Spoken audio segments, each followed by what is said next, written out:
The true cost of being a music producer is way more than you realize, and maybe some of you already do.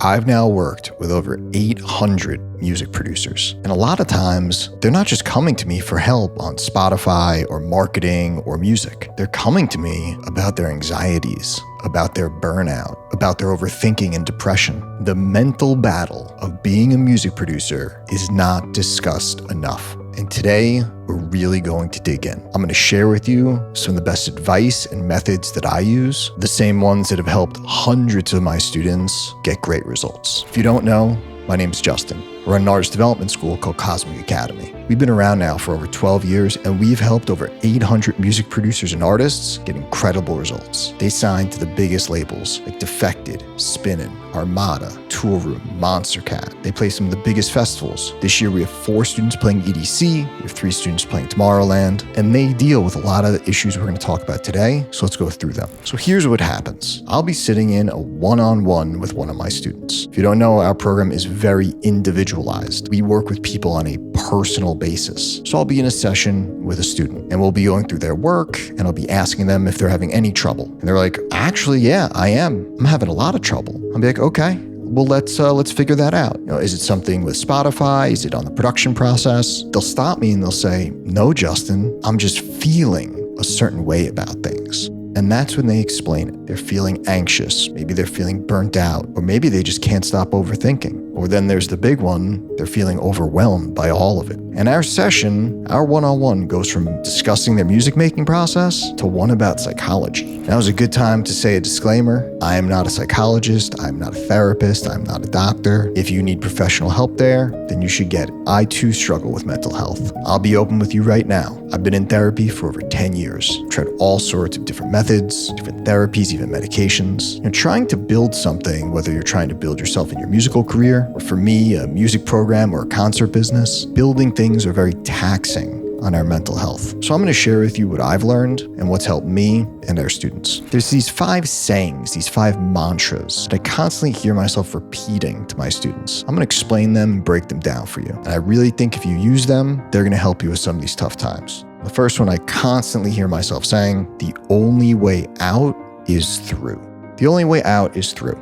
That sounds nice, but what the hell does that mean? Well, it has a lot to do with psychology and fear. When we're scared, worried, or just putting something off, it starts to get worse. The more you avoid things, the worse it gets. And then it turns into this negative pattern of reinforcement. I'll use an example of social media. A lot of my students hate doing the content, but they know they have to. They need to market their music. We know this. And if they keep putting it off and putting it off, it becomes this reinforcing pattern. But the only way out is through. In psychology, this is actually called exposure therapy. When someone is scared of doing something, or if something bothers them that they don't want to do, the best way to get over it is to head towards it. This sounds counterintuitive because as humans, we literally evolved to stay away from the bad things. We would stay away from predators or bad weather. But now, because society has evolved, we've turned those bad things into the shit we just don't want to deal with. It's like anyone who's scared to talk to a girl at a bar. The best thing to do is by practicing just going up to strangers and talking to them. You realize there's no danger and it's not so bad. Or when people are scared of flying, there's actual programs out there, professional companies that train people to be okay with flying. How do they do it? They have these buildings where they have mock models of planes. It looks like a plane, it seems like a plane, there are seats, but that thing does not fly. It's on the ground. Plus you experience it like you're sitting in a real plane. And then people say, hey, this is not that bad. I can probably do this for real. Because again, the only way out is through. You see this at the gym all the time. I always like to use the gym analogies. At the beginning, you don't want to go. You hate it. You dread it. But as you go, you realize it's not that bad. And sometimes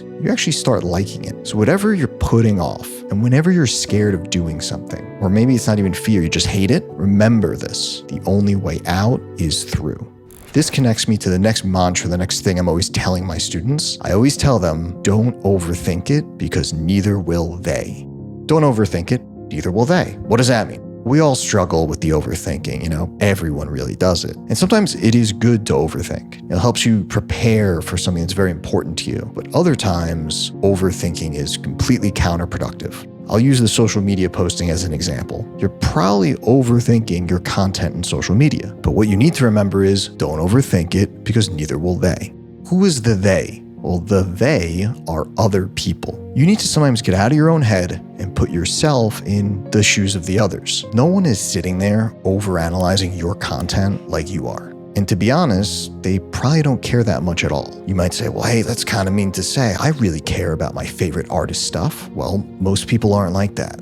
You're producers, you're really in it. Of course you're gonna take it more seriously. The average person though, the average music fan, they're just going about their day, they're running to catch the bus, they're trying to get to work, and then they glance at Instagram for a second, they see your content, they'll probably forget about it in 2 seconds, or they'll just scroll past it. Now, how do I know this? Well, this is really something that is studied. This is a fact. The average person scrolls the length of the Empire State Building when they go on social media. That's a lot of quick scrolling. So do you think when they're doing that, they're gonna stop and just dissect your stuff? They're not. So there's no point in overthinking it for yourself. The same goes with your DJing or focusing on, what's the right snare. Sure, you can overthink it forever. But at the end of the day, it's not that big of a deal. Even if you screw up when you DJ, the average person probably doesn't notice. Why? Well, that brings me to the next thing that I constantly repeat to my students. You are not a cardiologist. I'm always saying that. You're not a cardiologist. And if you're wondering, cardiologist is a heart doctor. They save lives. Sometimes we take this music thing just way too serious. It's important to remember why people come to our shows. Why do people listen? Why do people come to our Spotify? Well, people go to cardiologists because of life-threatening serious health conditions. Why do people come to shows? They want to have fun.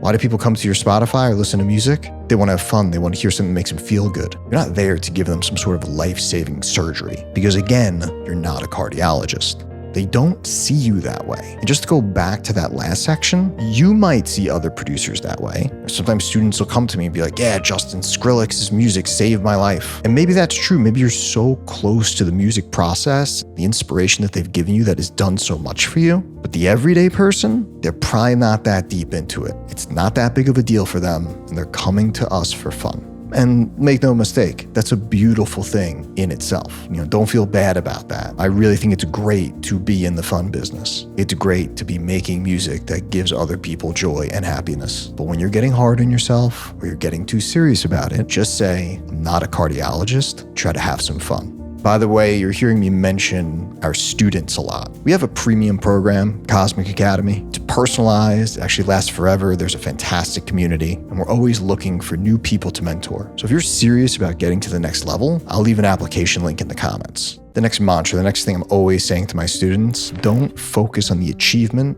focus on the journey. This causes my students a bit of depression and sometimes some overwhelming anxiety. When you focus on achievement and not the journey, it's a bad recipe. Here's what happens. You tell yourself that if you sign this record or sign this deal or sign to this label, then that's going to change everything. And you put all your time and effort into that one thing, and then it happens. Guess what? You're still the same person. You still have the same problems. And this happens to my students with the festivals. I call it the festival hangover. And I'm not talking about the 4-day hangover from the drinking and the partying. I'm talking, they'll get booked for a huge show like EDC. They'll focus on that 1-2 hour set for 4 months. They obsess over it. They get anxious over it. They think it's everything in their whole world. Then EDC happens and they play a great set. And then they call me the next day and they're very sad. Why? Because now it's over and they realize they're still the same person with the same problems. They have to go back to making the music and doing the marketing and doing all the other stuff. You can't just chase the result. If you only chase the achievements, you're going to be very disappointed at the end of it.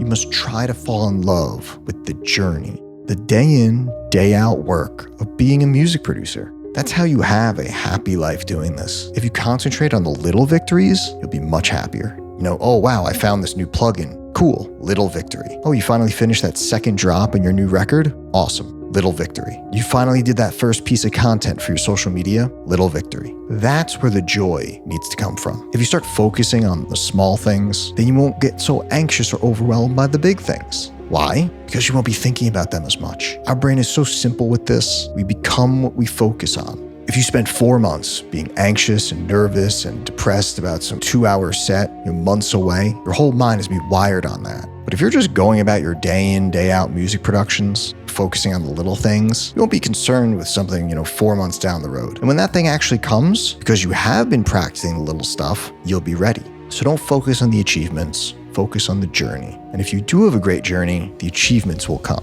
If you like this video, I have another one that I know is going to help the next steps of your process. I'm going to put that one up next. We'll see you in there.